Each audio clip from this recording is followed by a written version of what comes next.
وأشهد أن لا إله إلا الله وحده لا شريك له وأشهد أن سيدنا محمدا عبده ورسوله اللهم صل وسلم وبارك على عبدك ورسولك محمد وعلى آله وأصحابه وأتباعه ومن دعا بدعوته إلى يوم الدين أما بعد اتقوا الله واتقوا يا أيها الناس اتقوا ربكم الذي خلقكم من نفس واحدة وخلق منها زوجها وبث منهما رجالا كثيرا ونساء واتقوا الله الذي تساءلون به والأرحام إن الله كان عليكم رقيبا. عن عبد الله بن عمر رضي الله عنهما قال أن رجلا جاء إلى النبي صلى الله عليه وسلم فقال يا رسول الله أي الناس أحب إلى الله وأي الأعمال أحب إلى الله؟ فقال رسول الله صلى الله عليه وسلم أحب الناس إلى الله تعالى أنفعهم للناس وأحب الأعمال إلى الله عز وجل سرور يدخله على المسلم. সম্মানিত হাজিরিন, আজকের পড়বার বিষয় একটি হাদিস নবী করিম সাল্লাল্লাহু আলাইহি ওয়াসাল্লাম থেকে সাহাবী আব্দুল্লাহ ইবনে ওমর রাদিয়াল্লাহু আনহু বলেন, এক লোক এসে জিজ্ঞেস করলেন, ইয়া রাসূলুল্লাহ, কোন লোকটি আল্লাহর কাছে সবচেয়ে বেশি পছন্দনীয় আর কোন কাজটি আল্লাহ তাআলা অনেক বেশি পছন্দ করেন? তখন রাসূলুল্লাহ সাল্লাল্লাহু আলাইহি ওয়াসাল্লাম জবাব দিলেন, সবচেয়ে পছন্দের মানুষ হচ্ছে ওই লোকটি আল্লাহ তাআলার কাছে যে ব্যক্তি মানুষের উপকারে বেশি ব্যস্ত থাকে, যার দ্বারা অনেকেই উপকৃত হয়, এই লোকটি আমার অনেক পছন্দ করি। আর তুমি যখন কোনো মুসলিমকে সাহায্য করে, হেল্প করে, তাকে খুশি করে দিলে, এই কাজটি আল্লাহর কাছে অনেক প্রিয় কাজ, অনেক পছন্দ। এখন আমরা আসি যে কিভাবে আল্লাহ তাআলার কাছে পছন্দনীয় হওয়া যায়, কোন কাজ আল্লাহর কাছে উত্তম। এখন এই এক নম্বর হচ্ছে মানুষের উপকার করা। সোজা কথা, এখানে উপকার করলেই তো তাও সে খুশি হয়। এই উপকার করাটা কিভাবে উপকার করতে পারি? উপকারটা হলো স্পিরিচুয়াল অ্যান্ড ফিজিক্যাল। মনের দিক থেকে আন্তরিকভাবে মানুষকে আত্মিকভাবে আত্মার দিক থেকে খুশি করা, আরটা হচ্ছে বস্তুগত দিক থেকে খুশি করা। এখন আত্মার দিক থেকে খুশি করা, কারো উপকার করা, এর মধ্যে সবচেয়ে বড় যেটা হয়, যে লোকের ঈমান নাই তাকে ঈমান সম্পর্কে দাওয়াত দেওয়া, যে লোকের আমল নাই তাকে আমল সম্পর্কে দাওয়াত দেওয়া, যে লোক নামাজ পড়ায় না তাকে নামাজের জন্য নিয়ে আসা, এটি তার সবচেয়ে বড় অধিকার। যে লোক জ্ঞান জানে না, কোরআন শরীফ পড়তে জানে না, তাকে ডেকে এনে আমি ইসলামের জ্ঞান দিই, তাকে ইসলামিক সার্কেলে বসাই, যেখানে সে কোরআন হাদিস শিখবে। সে কোরআন পড়তে জানে না, আমি তাকে বসে বসে কোরআন পড়াই, না কোরআনের হালাকা যেখানে আছে, বয়স্কদের জন্য শিক্ষার ব্যবস্থা, তার ছোট বাচ্চাটা রাস্তায় ঘুরে বেড়ায়, কোনো বক্তব্যে যায় না, বক্তব্য দেওয়ার পয়সা নেই, আমি তার ছেলেটাকে বক্তব্যে ঢুকিয়ে দিই, তাকে ফি দিয়ে পে করি। যে লোকটা নামাজে সূরা কেরাত জানে না, তাকে মসজিদে নিয়ে আসি, যদি এরকম ফ্রি কোনো শিক্ষক না পাওয়া যায়, আমি তাকে পয়সা দিয়ে শিখাই। এই কাজগুলো সবচেয়ে বড় কাজ, তার সবচেয়ে বড় উপকার করলাম। তাকে আখিরাত থেকে বিপদ থেকে বাঁচার জন্য আমি এই দ্বীন, ইলম, ঈমান সেখানে রাস্তায় নিয়ে আসি।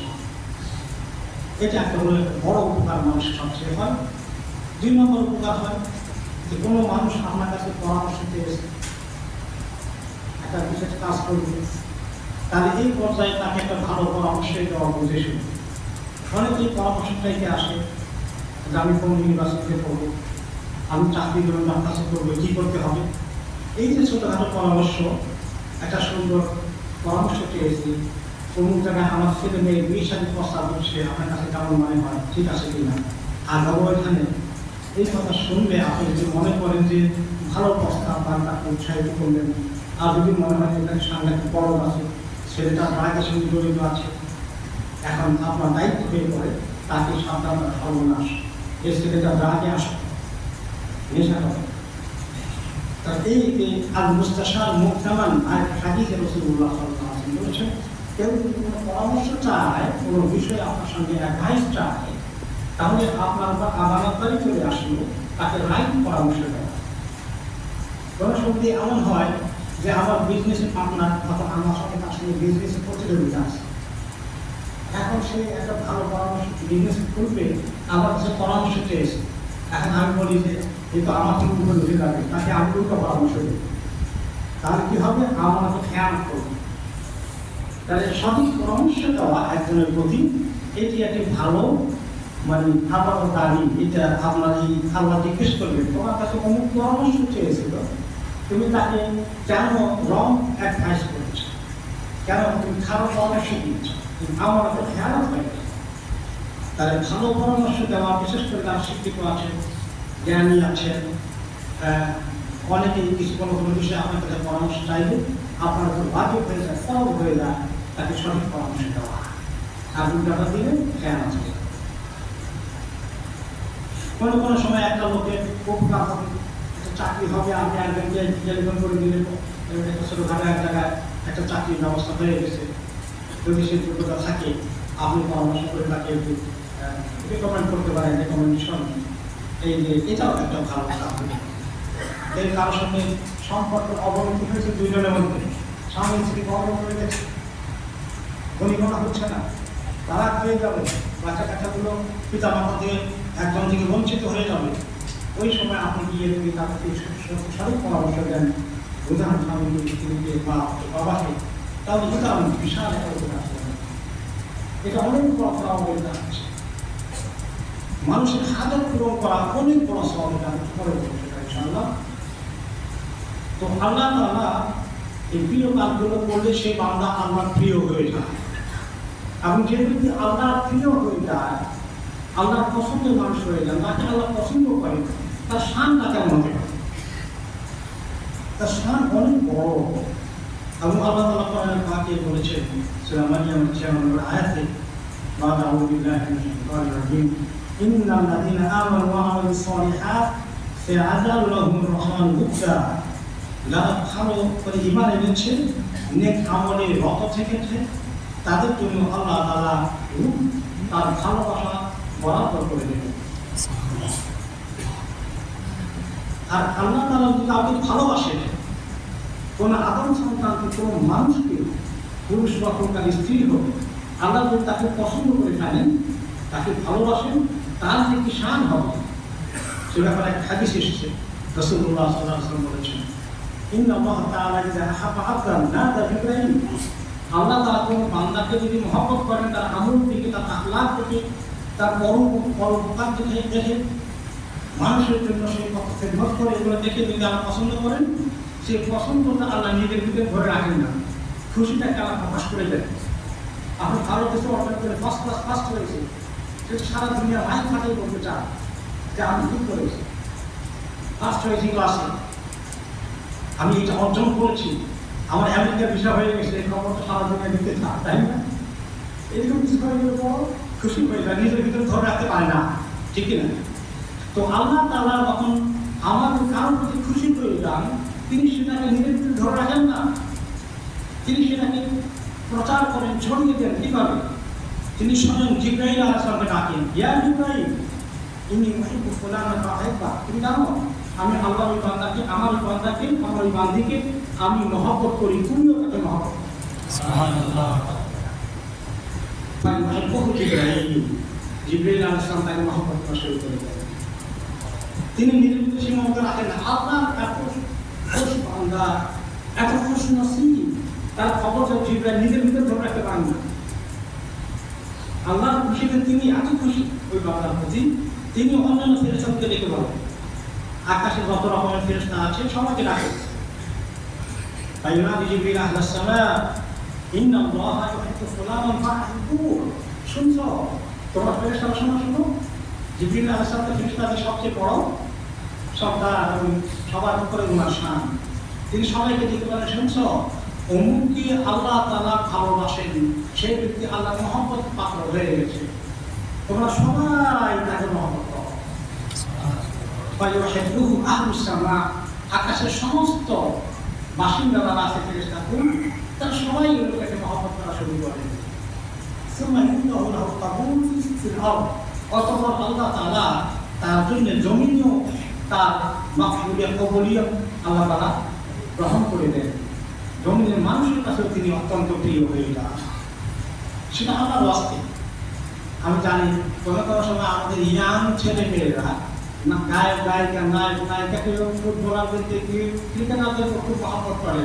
ওটা কি আল্লাহর পক্ষ থেকে আসা মহব্বত? ওই মহব্বত না, অমরিক থেকে আল্লাহকে আল্লাহর বান্দা আল্লাহ তাকে ভালোবাসেন এই কারণে যে মহব্বত হবে, দুনিয়ার এই সমস্ত বস্তুবাদী মহব্বতের সঙ্গে তার কোনো তুলনা হতে পারে।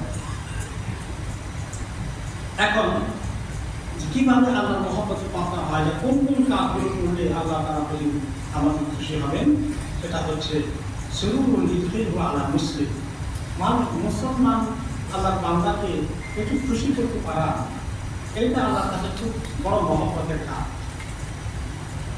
এখন সবসময় অবশ্য পারা যায় না। এখন যদি বলেন সবাই যে আপনাকে দেখলাম আমার বাড়ি থেকে তাও দেখতে আসেন না, সেটা অনেক সময় সম্ভব হবে না।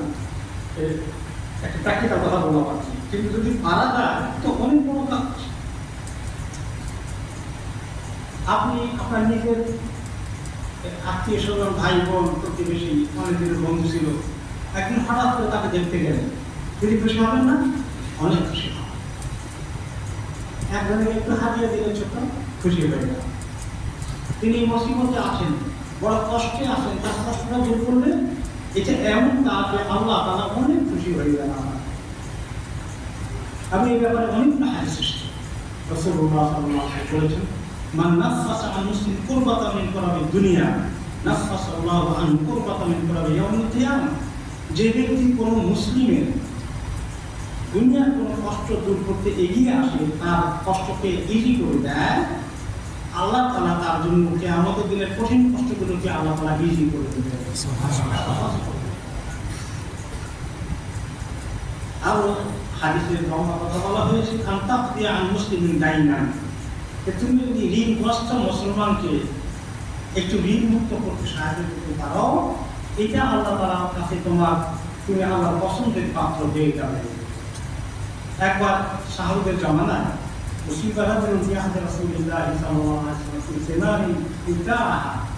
একটা ব্যবসা করেছিলেন একজন সাহাবী, একটা বাগান খরিদ করেছিলেন অনেক টাকা দিয়ে, কিন্তু এই বাগানটার ফল ভালো হয়নি, মারা গিয়েছে গাছপালাগুলো, এবং ওনার টাকাটা খরচা চলে গেল। উনি ঋণ ঠিক করে এই ইনভেস্ট করেছিলেন, ফাকাসুরা দুইগুণ, তার ঋণের পরিমাণ অনেক বেড়ে গেল, টাকা প্রচুর ইনভেস্ট হয়ে গেল।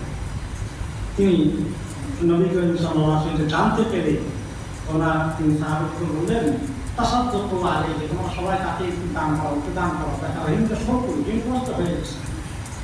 তাসাদ্দাকা আন-নাসু আলাইহি, তো সবাই কিছু কিছু সরকার দান করলেন। তখন কিন্তু এতে করে তার ঋণ শেষ হয়ে গেল। মনে করেন 10 লক্ষ টাকা ঋণ ছিল, 5 লক্ষ টাকা, 7 লক্ষ টাকা, তাই ধরুন এরকম বেশি, বাকিটা পুরো হয় না। তখন তিনি যারা আওয়াদার তাদেরকে তিনি বললেন, যা আসো ভাগ করে নাও, তোমাদের চেষ্টা অনুযায়ী যদি পাও, আর বাকিটা তাকে মাফ করে দাও, এর বেশি তাকে খাওয়া হবে।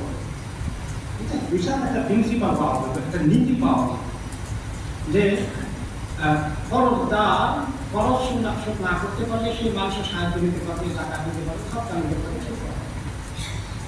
আর 2 নম্বর হচ্ছে, যখন কিছু নিয়েও শোধ করা যায় না, আপনি তাকে খাত দিয়েছিলেন, ইনভেস্ট করেছিল, সে কোনো কারণ খারাপ ছিল না, ভালোই ছিল, কিন্তু কোনো কারণে ফেল করেছে।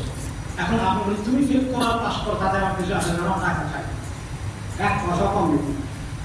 এটাও খুব ভালো ইসলামিক প্রিন্সিপাল না। যদি পারা যায় তাকে একটু ছাড় দেবে।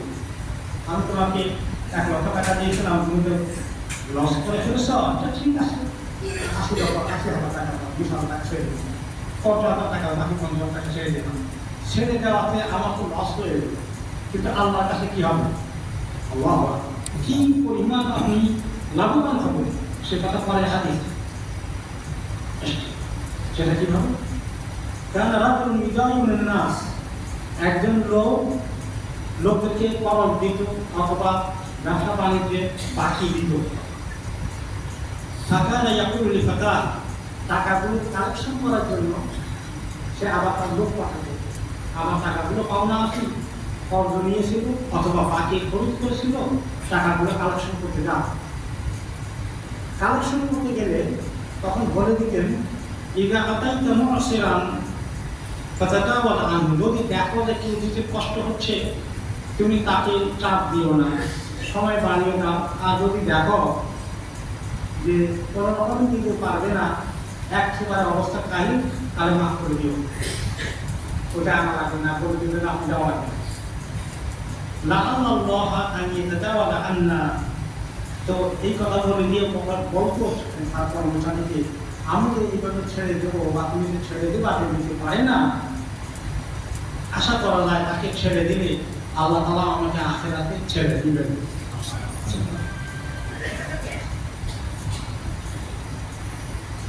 একটা হাদিসে আগে রিওয়ায়াতে এটা বিস্তারিত এসেছে। তো সেই লোকটি যখন, এই ধনী লোকটি যখন মৃত্যুর সময় আসলো, আল্লাহ তাআলা তাকে বললেন, হাল আমালতা খায়রান কাত, তুমি কি কোনো ভালো আমল নিয়ে এসেছ? এখন তোমার মৌত হয়ে যাবে, তুমি তো মোটামুটি একটু ধনশালী ছিলে, ধনী ছিলে, তার সাথে টাকা পয়সা ছিল, তো তুমি কি আমল নিয়ে আসছো? বলা আল্লাহ আমি আর কি আমল করেছি, আমার আমল করার উল্লেখ আমাদের কিচ্ছু নাই। তবে আল্লাহ একটা কথা যদি আপনার পছন্দ হয়, ইল্লা আন্নাহু কানা লি গোলাম, আমার চাকর যে ছিল, চাকরটাকে আমার কর্মচারীকে আমি পাঠাতাম, কিন্তু উদাইমুন নাস, আমি লোকদেরকে ঋণ দিতাম অথবা বাকি দিতাম। ফাইযা বাআসতুহু ইয়াতাকাদা কুনতু লাহু, যখন আমি টাকা কালেকশন করতে তাকে পাঠাতাম, আমি বলে দিতাম তাকে খুব মা তায়াসসারা, মানুষের যতক্ষণ দিতে পারে ততক্ষণ নিও। কেউ যদি দিতে গিয়ে বলে যে আমার তো 500 টাকা ছিল, এখন তো 400 টাকা আছে, আমি দিতে পারতেছি, মাফ করে দেবে, তখন ওদের থেকে মাফ করে দিয়ে 400 টাকা নিয়ে চলে এসো। ওয়াকুমা আসুরা, যখন যার কষ্ট হয় দিতেই পারে না সেটা ছেড়ে দিন, ওটা আওয়াজ, এবং সেটার জন্য তাকে একটা আবার দাবি না করে ছেড়ে দিন। লাআল্লাল্লাহ ইয়াতাজাওয়াজু আন্না, আশা করছি এই কারণে আল্লাহ তাআলা আমাদেরকেও ছেড়ে দিলেন। এইভাবে তিনি বললেন।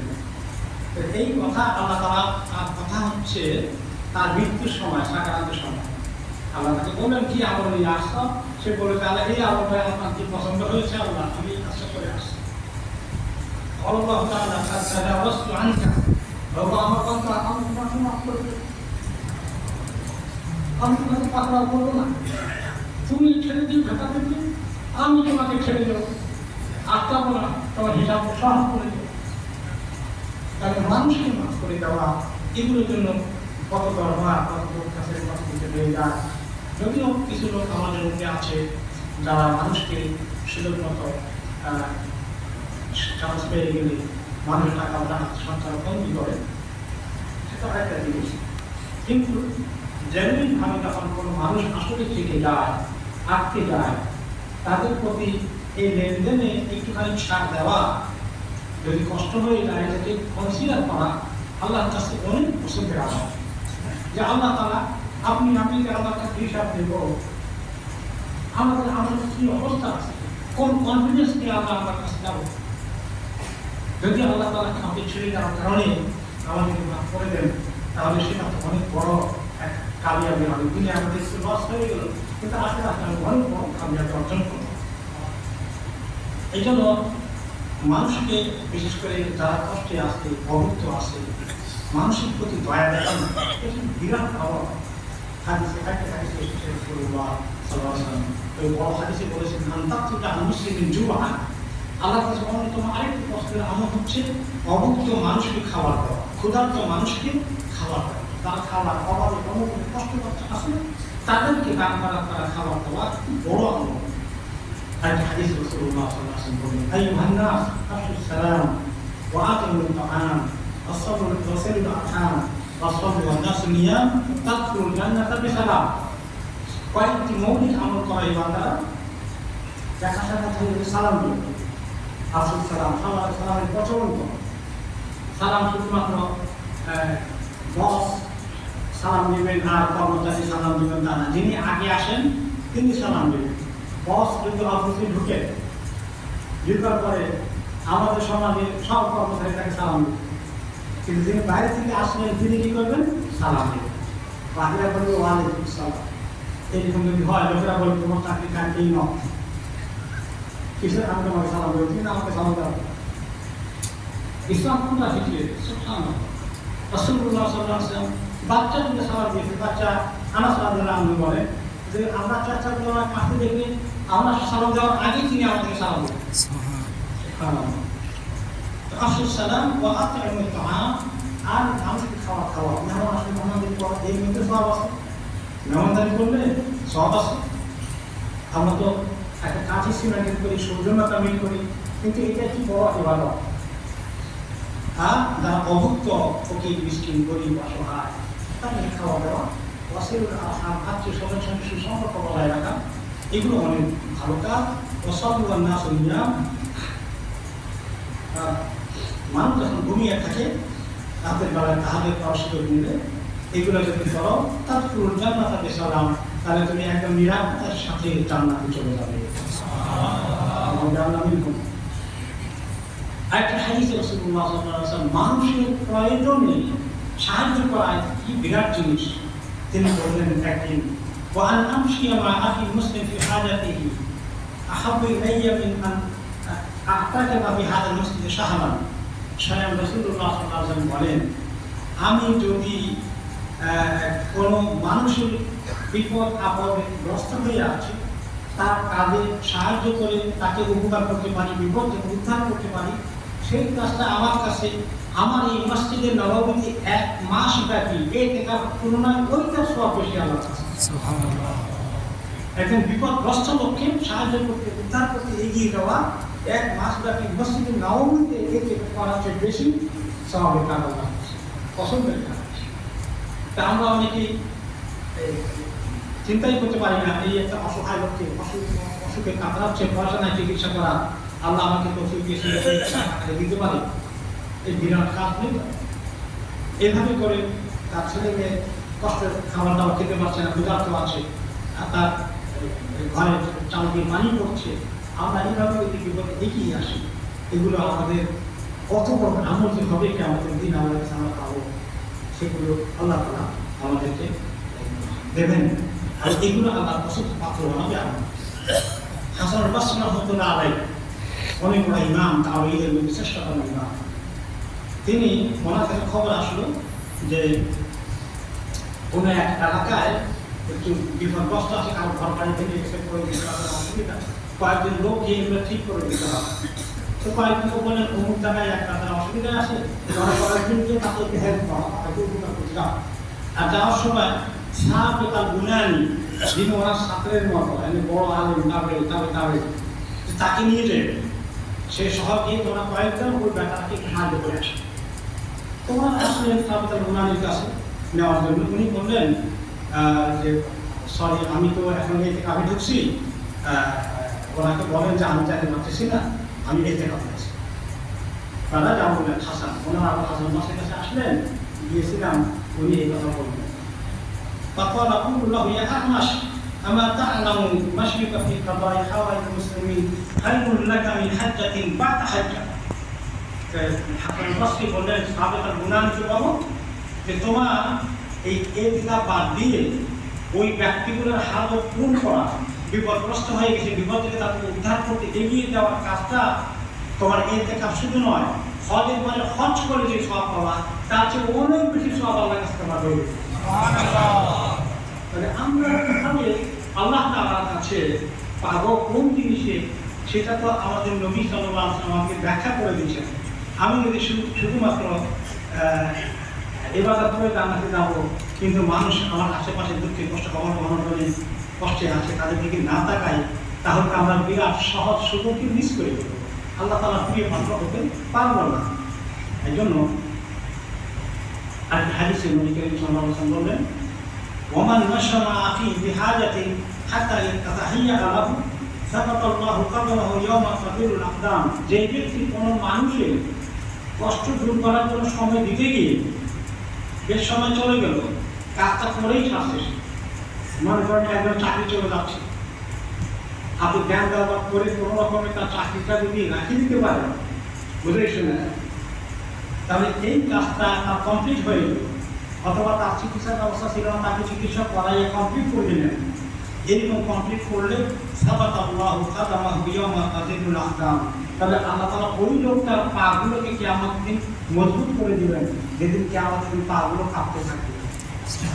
তখন কাঁপবে, যখন তারা সিরাত পাড়ি দিবে, সিরাত পাড়ি দিয়ে জাহান্নামের উপর দিয়ে ক্রস করে জান্নাতে যাবে, ফসকে পড়ে যাবে কত মানুষ।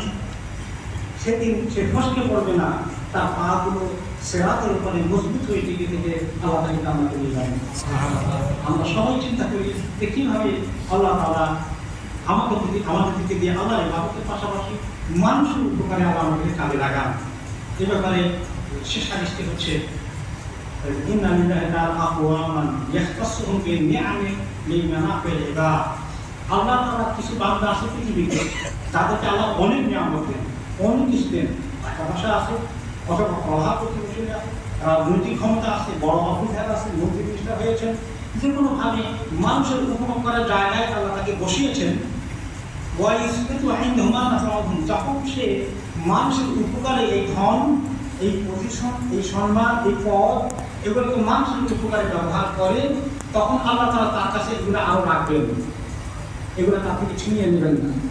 ফাইদা হুম লাম ইয়ানফাউহুম হাওয়ালাহা আনহু ইলা গায়রিহি।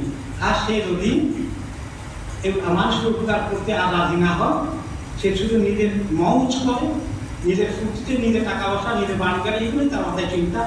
এই পর উপকার গরিবের অসহায় লোক দিকে তাকায় না, তাহলে আল্লাহ এক পরে তাকে ছিনিয়ে দেবেন আর অন্য লোকে আল্লাহ সেই জায়গায় বসিয়ে দেবেন। পৃথিবীতে তার ইতিহাস আমরা সবসময় দেখি।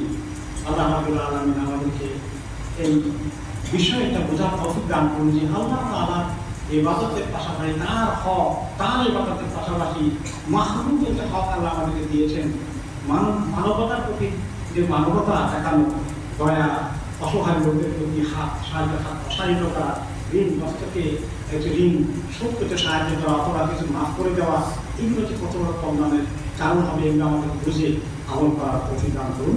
বারাকাল্লাহু ফিকুম ওয়া বারাকাতুহু ওয়া নাফা'না ওয়া ইয়্যাকুম বিমা ফীহি মিন আয়াতি ওয়া যিকরিল হাকীম।